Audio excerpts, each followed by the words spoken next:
Hello everybody, it's good to be with you again. My name is Shane. I'm the CCA for Big Yield, and we're going to talk a little bit today about what I would call my big five as far as yields are concerned. We're all looking forward to that next year where we can improve on the year before and make some good management decisions on our farms. Not just to get mediocre numbers, but all of us are wanting those big yield numbers for the upcoming year. So I've got 5 things that I'd like for you all to think about as we move forward into 2021. The first thing being soil health. Number 2, weed management.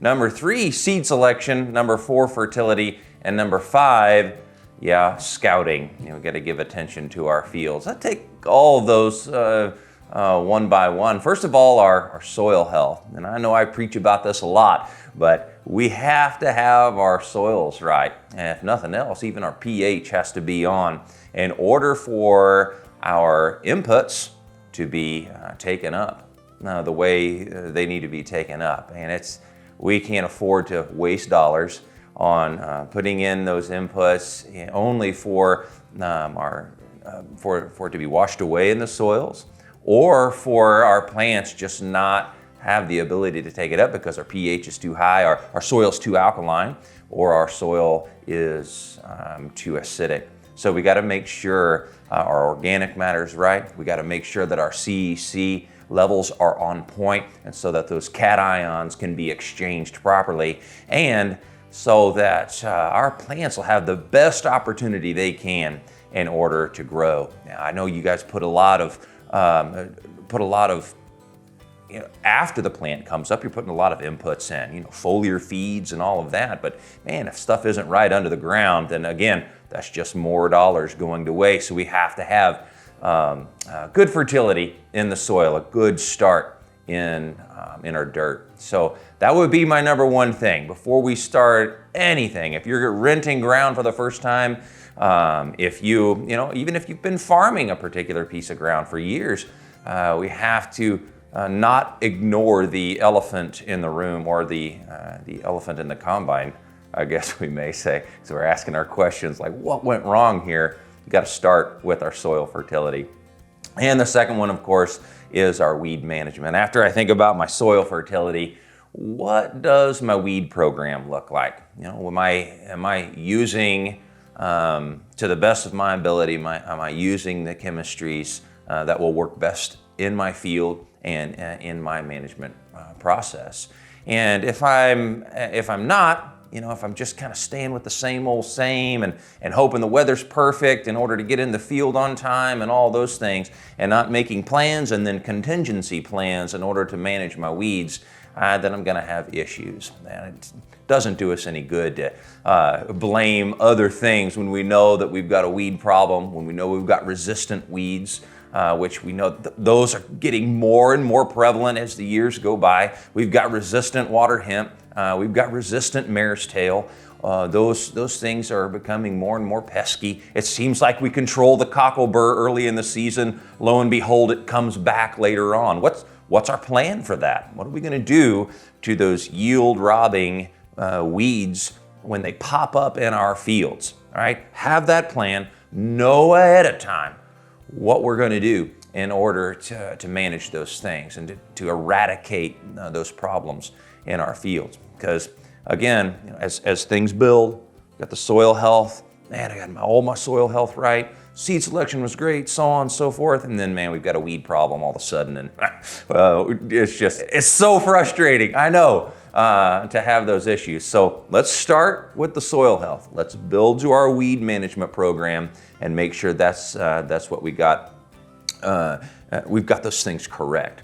Next thing, it's that seed selection. Well, why did I put that at number 3? Well, seed selection is important because your farm is not the same as your neighbor's farm, right? You could go from this 50 acres and walk a mile down the road to another 50 acres, and you've got a different type of soil.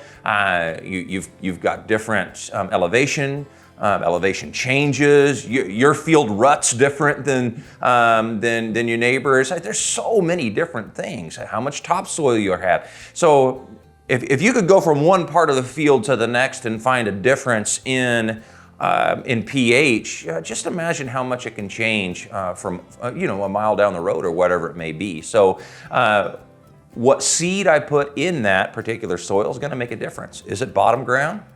Am I just a real big fan of this particular type of seed and I'm going to put it wherever, no matter what?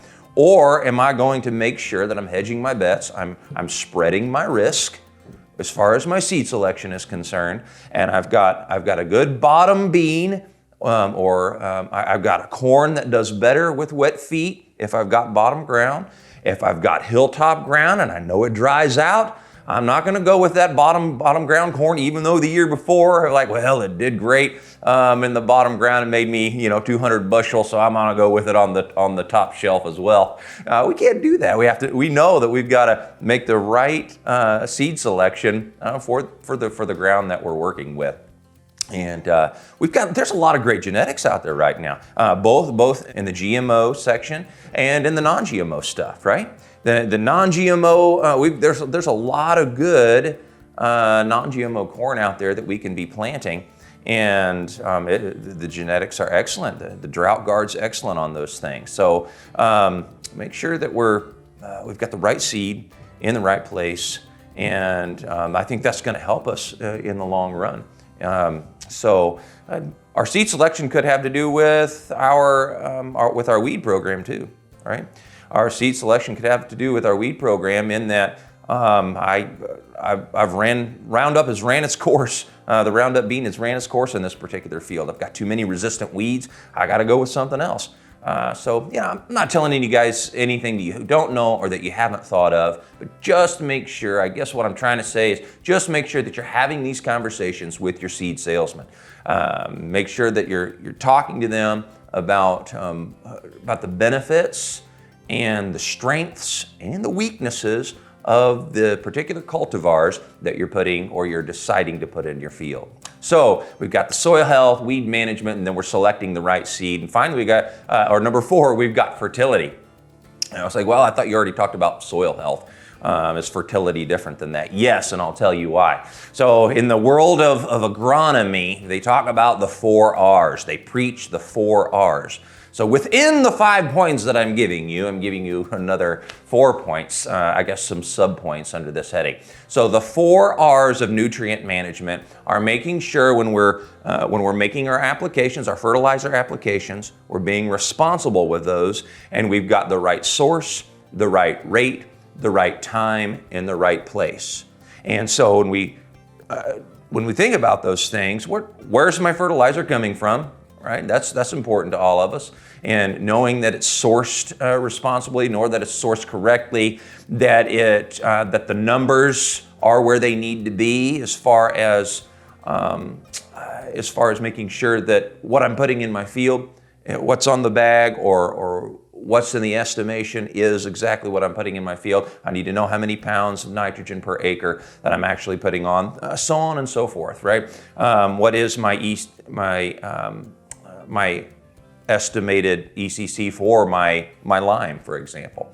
So the right source, the right rate, making sure that we're not overdoing it or underdoing it, and that rate may depend on us doing it at different times, right? Split applications.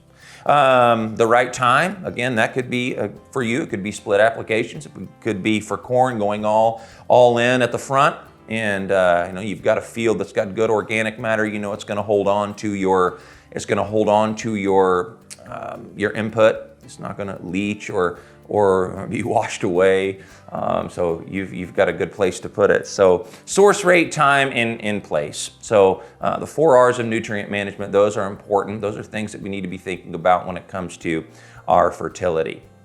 Finally, scouting. I know that this is a hard one, but we have to spend time in our fields. If there was anything that I would say that folks aren't doing, or farmers aren't doing as much as they should be doing, is scouting. And I'm not necessarily saying that you got to hire somebody to come do it, but if that's what it takes, that's what it takes, because we've got to spend time in our fields. Driving by the looking out the windshield, guys, it's not going to cut it. We have to spend time out there. You would say, Shane, I spend lots of time out there, right? I'm in, working my ground. By the time I get in a sprayer and go across it however many times, and I'm planting, and then I'm in the combine, I'm spending a lot of time out there in those fields. Yeah, I know. But what about those months that the crop is growing, whether it be soybeans or corn? There's so many things that could be happening within those growing months that could really tell you a lot about what's going on in your field, what's going on with your soil health and your weed management. And a lot of those things you may not even know until you get out there and really spend time in the field. If it's the case that you need to, get with an agronomist, get with someone like myself. I love to spend time out in the fields, walking those things and giving the farmer an entire full picture of what he's got in that particular field, on that particular farm. It's important for everybody to know what's going on in their fields on a weekly basis. At least, that 7 to 10 day window when things can absolutely switch, and the winds can change, and the weather can change, and all those things can wreak havoc in your fields. So get out there, look, and get a visual of what's going on in your fields. So going over them again, soil health is number one, weed management, seed selection, fertility, and then finally making sure we're getting in our fields and scouting them. So those are my top 5 things going into 2021, the things that we can put down on paper and even in order, make sure that we've got things going in the right direction.